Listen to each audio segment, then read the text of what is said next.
শনিবার ভুল করেও এই তিনটি জিনিস খাবেন না, অন্যথায় শনির ছায়া ও মঙ্গল গ্রহের মায়া বিরাজ করবে, যা থেকে আয় হবে ৮০ টাকা আর খরচ হবে বেশি টাকা।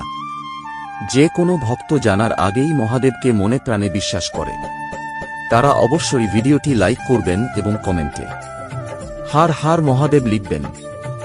১ নম্বর, আপনি নিশ্চয়ই লোকেদের এমন কথা বলতে শুনেছেন, শনিবার মসুর ডাল খাওয়া উচিত নয়, কারণ মসুর ডাল মঙ্গল গ্রহের সাথে সম্পর্কিত, আর মঙ্গল ও শনি একে অপরের চিরশত্রু। ২ নম্বর, মদ ও মাংস রাক্ষসের খাওয়ার পদার্থ বলে মনে করা হয়, তাই শনিবার মাংস, মাছ এবং মদ খাওয়া এড়িয়ে চলুন। শনি অত্যন্ত নিষ্ঠুর এবং ভারী অশুভ ফল দেয়। ৩ নম্বর, শনিবার আচারের মতো টক বা তেতো আচার খাওয়া এড়িয়ে চলা উচিত, এই কারণে শনি স্বাস্থ্যের উপর অশুভ প্রভাব ফেলে।